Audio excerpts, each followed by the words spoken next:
Still sick, which is why I haven't been making any videos, but I just saw that because I'm doing research for my book on Meghan, and I'm at the chapter where I'm talking about like the numbers that her show did and why all of a sudden there's an interest in like how well lifestyle or cooking shows do now that Meghan has done it, because we all know there's rules for everybody else and rules for Meghan.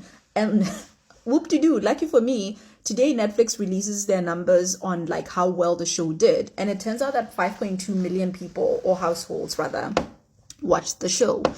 And right now, what I've been doing, I kid you not, what I've been doing since yesterday was looking at on this website rating graph to see how well Meghan's show with Love Meghan performed against other shows. And in the first category, what I did was that I compared it to shows that people kept recommending in the comment section, like, oh, I would rather just watch like Selena Gomez, I would rather just watch Pamela Anderson. And I've got nothing against those women. It's just that the first time I heard about their shows was when their names were being used to kind of like bring down Meghan, be like, oh, you know, that N word, she couldn't have done better than name a white person.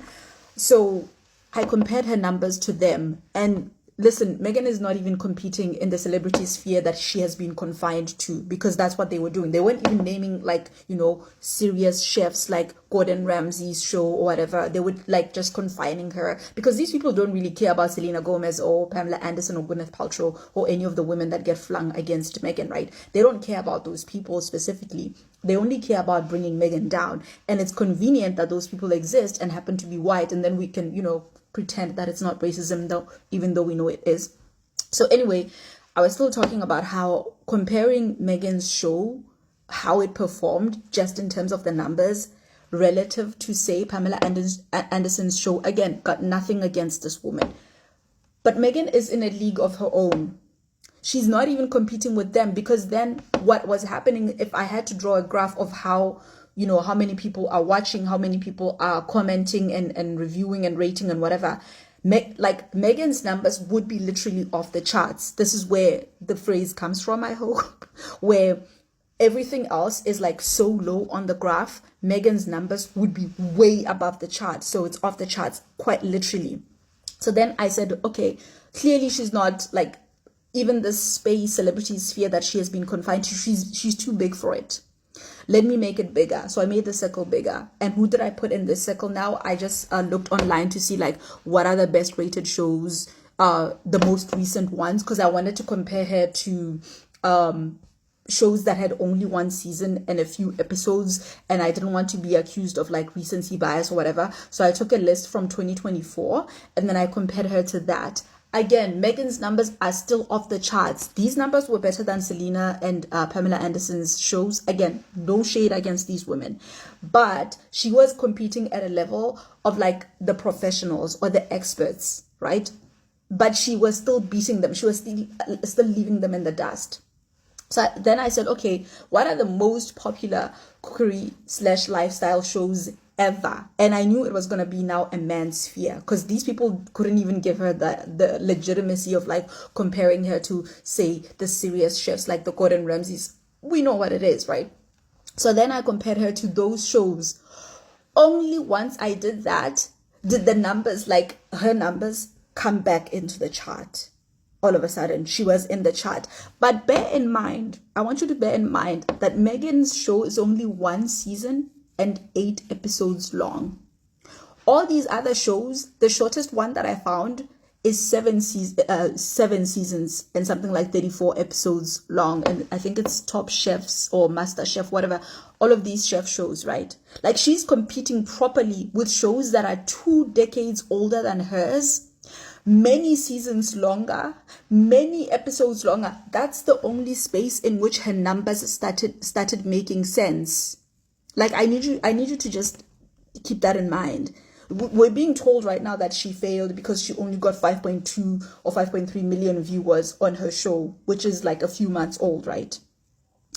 Take that number and try to compare it to to other shows, not only will you not find these other people's numbers because they don't exist, because people haven't been tracking this kind of stuff until Meghan started doing it, is my point. It's actually really difficult to find data to compare her to, because she is the only one whose numbers are consistently not only told to us, but like in so many, like all the commas, they will show you all the commas.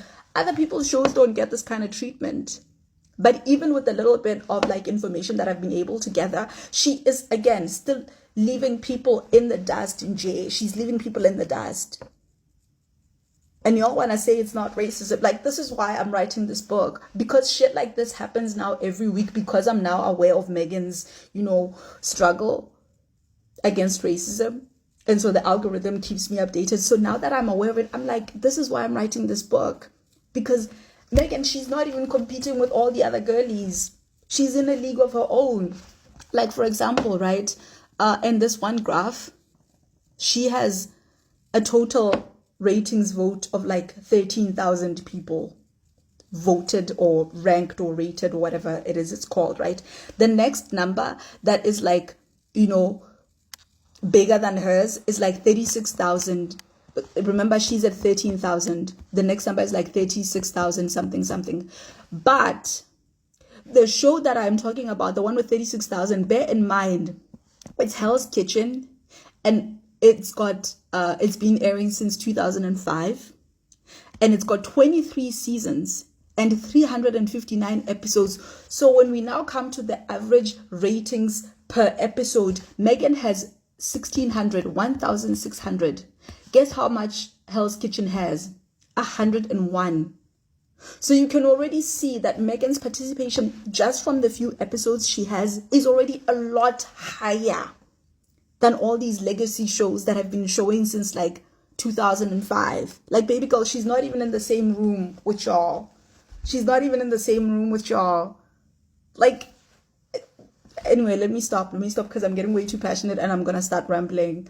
But I'm seeing the numbers thing, because again, when I do my research for Meghan's show, I do have to keep updated. Like, so that was in the 30 minutes where I was like, let me see what's going on in Meghan world.